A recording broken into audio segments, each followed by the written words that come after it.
sebelum Nabi dilahirkan, apakah yang berlaku? Baik, saya nak cerita bermula detik-detik ataupun bibit-bibit percintaan antara Abdullah dengan Siti Aminah.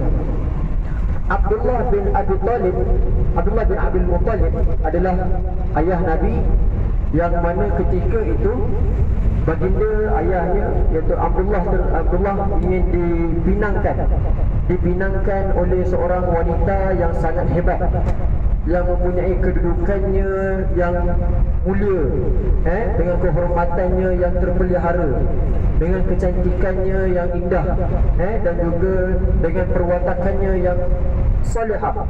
Waktu itu ketika mana ni budaya ni kebiasaan Arab, kebiasaan Arab bukan bermula daripada zaman kita, tapi daripada zaman sebelum ni nak keluar daripada Mekah sahaja. Bismillah. Nak keluar daripada Mekah saja mereka akan tawaf wada', mengucapkan tawaf, mengucapkan selamat tinggal, untuk mereka keluar daripada Mekah.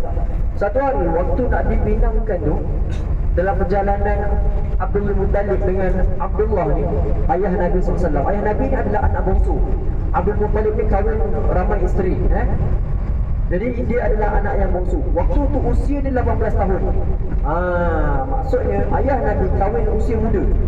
Usia muda waktu 18 tahun. Ini disebut dalam kitab sirah Ibn Hisham. Apa yang berlaku?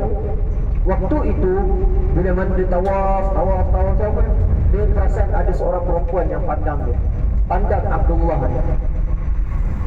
Dia pun berani. Lepas tu dia cakap apa? Wahai perempuan, apa yang kau sedang melakukan? Kenapa kau pandang aku? Kemudian perempuan tu tak cakap banyak. Kahwinlah dengan aku.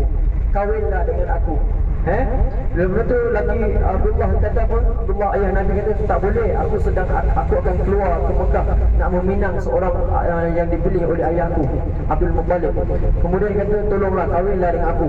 Sampai dia kata waqi'ni al-an. Waqi'ni maksudnya apa? Bersenggamalah dengan aku. Sampai macam tu sekali. Kalau tak boleh, tak boleh. Mana boleh, aku perlu, aku kena ikut arahan ayahku. Lepas tu sampailah perempuan tu merayu, tak juga diterima. Akhirnya waktu dia pergi ke meminang Siti Aminah. Kemudian bila mana dah balik ke Mekah, dah duduk sama dengan Siti Aminah, dia tawaf nak keluar pergi ke Syam ketika itu, nak pergi berdagang. Waktu tu dia nampak perempuan tu sekali lagi. Ketika mana dia nampak perempuan tu, dia pelik. Hari tu bukan main kau sungguh-sungguh kau nak dekati aku, kau nak kahwin dengan aku. Kenapa hari ni kau macam buat tak indah saja? Perempuan tu kata apa? Laqad faraqta an-nur minka ilaiha. Telah berpisah cahaya yang ada pada engkau ini ke perempuan yang kau kahwin. Maksudnya perempuan tu dia bukan perempuan yang biasa-biasa. Dia boleh melihat siapakah orang yang akan melahirkan Nabi SAW, sehingga dia melihat bahawa telah berpisah cahaya yang ada pada engkau itu pergi kepada perempuan tersebut, iaitu Siti Aminah. Yang ni nak ceritanya, perempuan tu siapa? Perempuan tu adalah adik Warqah bin Naufal. Warqah bin Naufal ni siapa? Warqah bin Naufal ni adalah pakcik kepada Sayyidatina Khadijah binti Khuwailid. Dia punya kajian sampailah dia beritahu siapakah ayah kepada Nabi akhir zaman. Waktu itulah Siti Aminah melahirkan, waktu dalam perjalanan Abdullah wafat dan sebagainya. Kemudian Siti Aminah melahirkan Nabi SAW.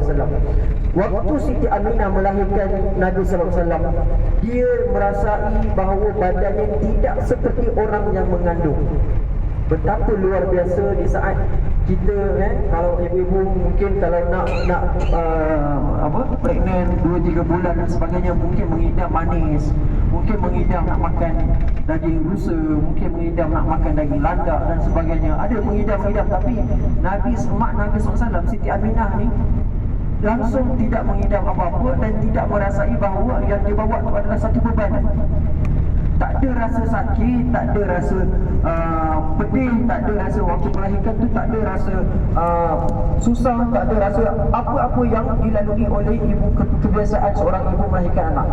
Lalu ketika mana Nabi SAW sebelum dilahirkan, Siti Aminah sering kali bermimpi. Ada satu doa yang dibaca oleh Siti Aminah. Doa itu muncul dalam mimpi dia. Aku berlindung, u'izu birrahmani min syarri kulli hasid. U'izu bil wahid min syarri kulli hasid. Aku berlindung dengan Allah yang Esa daripada setiap mata-mata yang berhasad, daripada mata-mata yang hasad dengannya. Wa yusammihi bi Ahmad, dan namakannya dengan Ahmad. Dalam mimpi itu sering kali dia mimpi doa tersebut. U'izuhu bil wahid min syarri kulli hasid wa yusammihi bi Ahmad.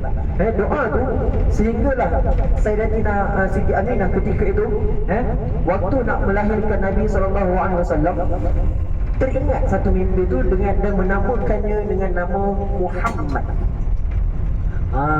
Ada dua pendapat dalam kitab sirah menyatakan, satu yang dinamakan Muhammad ini kerana mimpi Siti Aminah.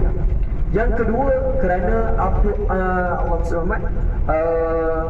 Abdul Muttalib. Abdul Muttalib ketika itu dia sendiri dapat ilham untuk menamakan Nabi SAW Muhammad. Sebab kebiasaan orang Arab menamakan anaknya Hajar. Hajar ni maknanya batu. Ada yang namanya Sakhar, ada yang namanya keras-keras, Fahad, ada yang namanya gunung, Jabal, ada yang namanya menunjukkan nama binatang, nama yang keras dan sebagainya. Tapi beza bila sampai Nabi SAW, nama itu adalah nama Muhammad yang terpuji, yang tidak ada nama orang sebelumnya, kecuali ada 4 orang. Termasuk Nabi 5 orang. Ada 5 orang waktu itu nama Muhammad. Dan waktu itu yang 4 orang sebelum ni, dia adalah orang yang pernah dengar nama-nama yang disebut oleh pendeta-pendeta Yahudi. Akan ada Nabi akhir zaman namanya Ahmad, namanya Muhammad. Jadi mereka menamakan anak dia kod nama tu kena pada Nabi. Kod anak dia ni dipilih namanya sebab nama Muhammad jadi Nabi. Tapi waktu itu Allah SWT memilih Muhammad bin Abdullah bin Abdul Muttalib sebagai seorang Nabi SAW. Dan waktu Nabi SAW dilahirkan, terpancar satu cahaya yang seolah-olah macam spotlight. Terpancar cahaya tu, kalau kita baca dalam kitab sirah, spotlight yang menerangi Mekah ketika itu, sehingga dia punya cahaya itu dikelihatan oleh pendeta-pendeta Yahudi yang berada di Yathrib. Apa kaitannya? Okey, ini kita akan cerita nanti berkaitan dengan orang-orang Yahudi yang mula menduduki kawasan Madinah waktu itu. Kerana mereka ni orang yang sentiasa mengkaji siapakah Nabi akhir zaman, siapakah Nabi akhir zaman. Sampailah mereka ketika itu mereka berpindah bertempiaran lari masuk ke Madinah, ke Yathrib ketika itu, sebab dia melihat bahawa geografi yang disebut dalam kitab Taurat itu ada pada Yathrib, iaitu tanahnya berbatu warna hitam, kemudian subur dengan pohon-pohon tamar, kemudian kawasannya berbukit-bukit. Lalu mereka dah suspek, tempat ini adalah tempat kelahiran Nabi akhir zaman ataupun tempat beradanya Nabi akhir zaman. Sebab itu ramai Yahudi dekat Madinah ketika itu. Sebelum adanya Nabi, terdapat 3 Yahudi yang paling famous ketika itu, iaitu Yahudi Bani Nadir, Bani Qainuqa, dan juga Yahudi Bani Muttalib. 3 Yahudi ni dah famous. Jadi nanti kita akan cerita peranan-peranan Yahudi dalam menyemarakkan api kebencian kepada Nabi SAW. Cukup sekadar itu. Nanti ajar-ajar ingatkan saya sambung kat mana. Alright, itu saja. Assalamualaikum warahmatullahi wabarakatuh.